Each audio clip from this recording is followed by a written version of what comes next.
Hamada, un lycéen court en pleine nuit dans les rues pour échapper à un tueur d'un jeu dans lequel on tue réellement les joueurs. Pendant sa course, il cherche parmi ses contacts la personne idéale pour lui venir en aide. Finalement, il décide d'envoyer une demande à son ami Kaname.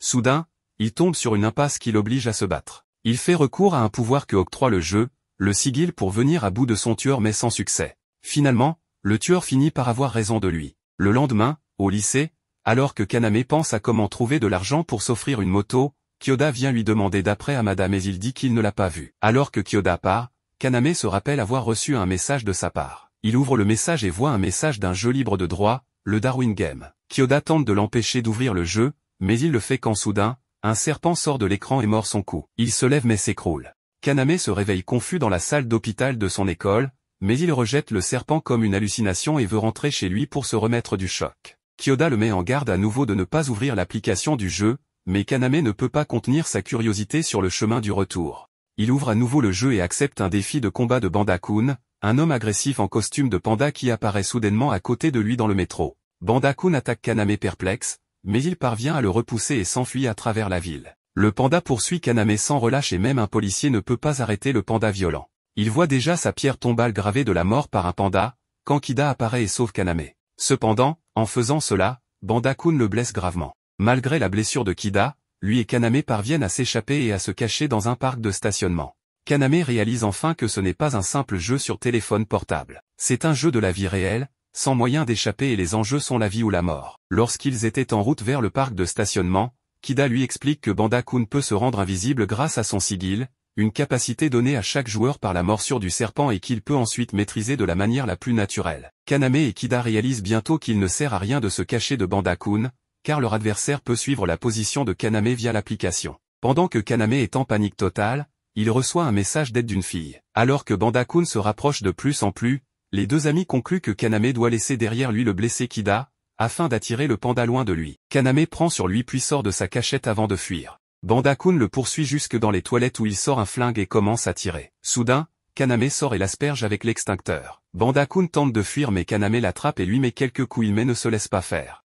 Pendant ce temps, Kida est en train de s'éteindre à petit feu espérant que son ami puisse s'en sortir. Cependant, le combat prend fin brusquement, lorsque l'adversaire invisible de Kaname est soudainement frappé par une voiture, mettant fin au combat en faveur de Kaname. Le corps sans vie de Banda-kun est téléporté pièce par pièce, ne laissant qu'un contour pixelisé sur le sol. Kaname est familier avec ces contours pixelisés, ils sont apparus partout dans la ville ces derniers temps et les gens les ont pris pour de l'art de rue moderne. Après son combat, Kaname se précipite vers son ami Kida, mais tout ce qu'il trouve, c'est un autre contour pixelisé. Shuka Karino, une joueuse de haut niveau, apprend la victoire de Kaname contre Banda-kun et est étonnée de sa victoire sur un adversaire fort. Elle veut rencontrer Kaname et l'inviter dans un entrepôt abandonné.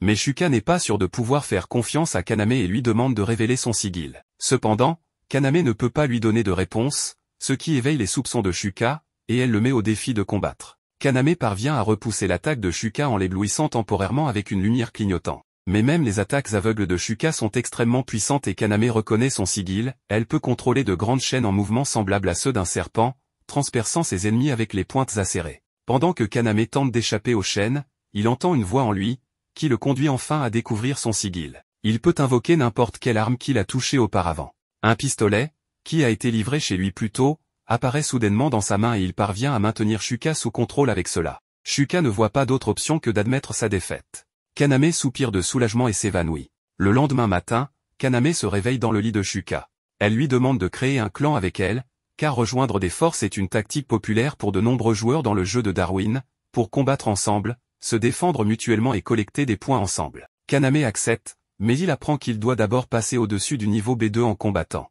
Une occasion idéale de monter en niveau se présente bientôt à Kaname.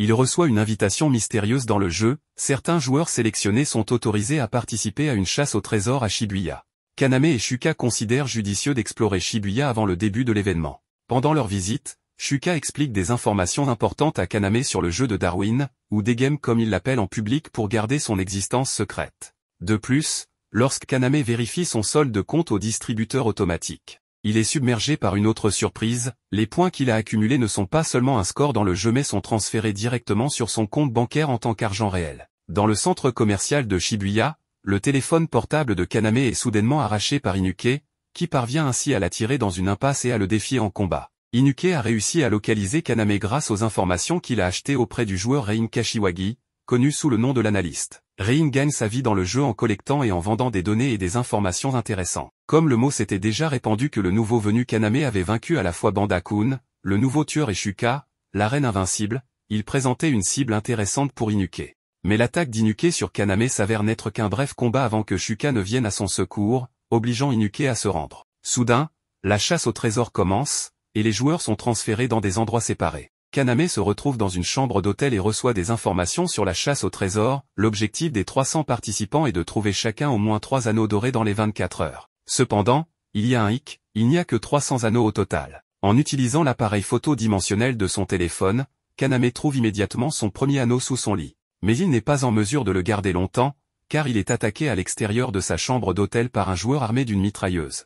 Il remet son anneau à l'adversaire, qui épargne la vie de Kaname et part par l'ascenseur. Kaname est impatient de quitter l'hôtel et de retrouver Shuka, mais cela s'avère impossible car tous les escaliers sont recouverts de buissons proliférants.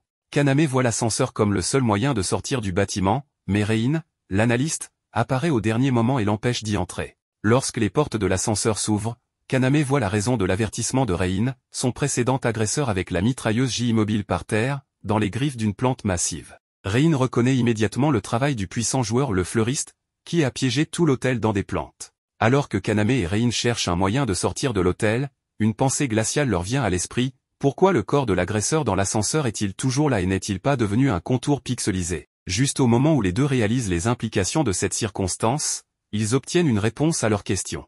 Une foule de joueurs zombies les attaque. Ces joueurs semblent n'avoir pas été tués par les plantes, mais empoisonnés, et sont maintenant sous le contrôle du fleuriste. Rein analyse la situation délicate dans laquelle elle et Kaname se trouvent. À l'aide de son sigil appelé la place, elle est capable d'analyser toutes les informations de l'univers, voyant le passé et le futur clairement devant ses yeux. Elle conclut que le fleuriste doit se trouver dans la salle de surveillance, les observant à travers les caméras de surveillance tout en lâchant ses soldats sous contrôle mental sur eux.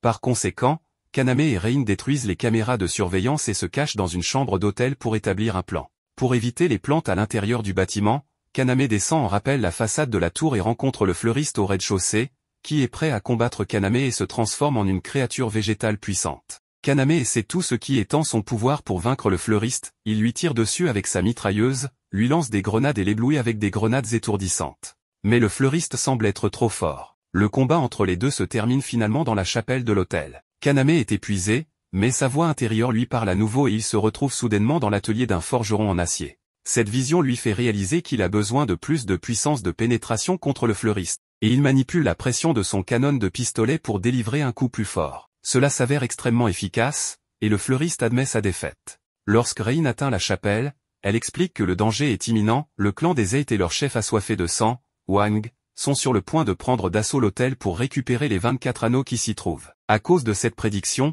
ils décident de former un clan temporaire avec le fleuriste, dont le nom est Hiraji Ishiru, pour combattre le clan des Eight avec des forces combinées. Maintenant que le contrôle mental du fleuriste a été levé, l'ancien adversaire de Kaname avec la mitrailleuse revient à ses esprits. L'homme nommé Riji Maezaka accepte de se joindre au clan également.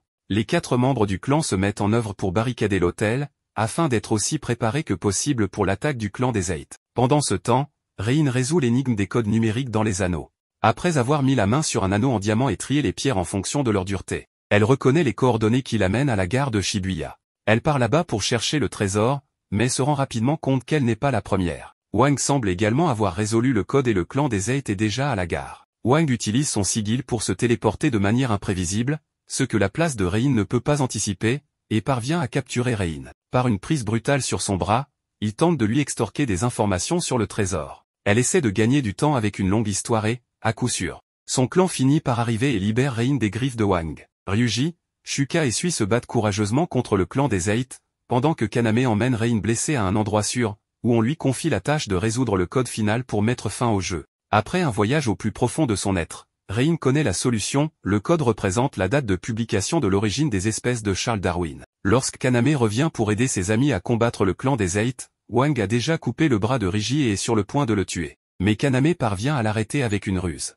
Il prétend avoir résolu l'énigme et trouvé la clé du trésor. Le bluff fonctionne et Kaname remet à Wang la clé de sa mobilette en échange de la vie de Ryuji. Mais Kaname a craqué le vrai code et tape rapidement la combinaison de chiffres dans les casiers de la gare. Cela met fin brutalement à la chasse au trésor et les joueurs sont transférés. Kaname, désormais seul à la gare, ouvre la boîte du casier et y trouve un téléphone portable. Le téléphone sonne, et le maître de jeu félicite Kaname pour sa victoire. Il lui explique qu'en plus de la multitude de points qu'il a remportés, il a maintenant également droit à un privilège très spécial, à savoir que Kaname peut choisir un privilège en jeu. Quelque temps plus tard, les amis sont au club de boxe d'Anjo. Là, Rigi a été guéri par Kaed et Kaname est formé par les entraîneurs. Le maître d'Anjo exprime son souhait de se joindre aux forces du clan de Kaname, qui se sont nommés les Corbeaux du Crépuscule. Mais d'abord, Dange a besoin que Kaname prouve qu'il est digne et doit le battre dans un combat. C'est un combat difficile entre Danjo et Kaname, avec Inuke comme arbitre et Rein et Rigi dans les gradins. Après des échanges de coups par-ci et par-là des deux personnages, Kaname finit par prendre le dessus sur Danjo. Mais finalement, Danjo juge Kaname assez digne et l'accepte, lui et les Corbeaux du Crépuscule, comme partenaires d'alliance. Soudain, une mystérieuse femme masquée apparaît et kidnappe Kaname. La femme s'avère être Liu Xulan, la joueuse classée numéro 1 du D-Game, issue d'une longue génération d'assassins. Elle avait reconnu le potentiel de Kaname et le considère maintenant comme le partenaire idéal pour avoir des enfants ensemble et transmettre leurs compétences à la prochaine génération. Shuka est indignée par l'enlèvement de Kaname. Elle pourchasse la voiture de Xulan avec Rein, Rigi essuie, et lance une attaque sur Xulan depuis le toit de sa voiture. Une bataille épique sur les toits des voitures commence, mais les attaques de Shuka semblent futiles, jusqu'à ce que Kaname intervienne, il lui lance des bouteilles, Shuka utilise ses chaînes pour les diriger vers les pneus de la voiture de Xulan, essuie-gèle le contenu, bloquant ainsi les roues. Xulan admet sa défaite et exprime son désir de rejoindre le clan des Corbeaux du Crépuscule. Malgré les protestations des membres du clan, Kaname accepte. Pendant ce temps, le clan des Eight complote déjà sa nouvelle vengeance, ils détiennent en otage Shinozuka, un camarade de classe de Kaname, et le torturent, afin d'attirer Kaname dans un vieux entrepôt. Kaname est furieux et se met immédiatement en route pour libérer son ami, soutenu par les Corbeaux du Crépuscule et Inuke. Avant l'arrivée du clan aux entrepôts, un important contingent de police est déjà présent. Mais le clan des Eight massacre toute la force sans trop d'efforts. Lorsque les Corbeaux du Crépuscule arrivent, ils se mettent immédiatement à combattre le clan des Eight. Sui et Rein unissent leurs forces contre les attaquants et Inuke se bat contre l'artiste martial Keiichi. Cependant, lorsque Kaname apprend que Shinozuka a été tué, quelque chose change en lui. Maintenant, avec Amada, Kida et Shinozuka, 3 de ses camarades de classe ont été tués dans ce jeu. En brisant ses propres principes suprêmes de ne pas blesser inutilement quelqu'un, il décide qu'il n'y a pas d'autre option que de tuer le clan des Eight. Kaname se bat violemment pour se frayer un chemin, tirant sur quiconque se met en travers de son chemin. Pendant ce temps, Shuka affronte seul Wang. Elle a tendu des fils minces à travers tout l'entrepôt, qu'elle peut contrôler avec des micro-vibrations en utilisant son sigil. Sans trop bouger elle-même, elle parvient à repousser les attaques de Wang, coupant au passage ses membres. Finalement, elle attrape Wang dans le filet de fil et le précipite dans le ciel. Wang parvient à utiliser son sigil juste à temps pour éviter un impact fatal. Mais Kaname et Rigi se tiennent déjà devant lui, pointant leurs armes. Kaname révèle maintenant son privilège accordé à Wang, qui est l'Eye Roller, un privilège qui permet de miser autant de points qu'on le décide au lancement d'une partie. Cela signifie maintenant que tous les points du clan sont transférés sur le compte des Corbeaux du Crépuscule et que les adversaires ont donc perdu le jeu. Les membres restants du clan des Eight sont maintenant transférés, y compris Wang, que Kaname abat d'une balle dans la tête en dernier adieu. La bataille contre le clan des Eight est maintenant terminée, mais Kaname jure vengeance contre les maîtres du jeu. Il veut mettre fin à ce jeu une fois pour toutes et son clan accepte de le soutenir dans cette entreprise. Ensemble, les Corbeaux du Crépuscule, maintenant assoiffés de sang, prennent le contrôle de la zone de Shibuya et la déclarent zone libre du D-Game. Le maître de jeu, de son côté, est ravi des développements, maintenant le jeu peut enfin atteindre son niveau suivant.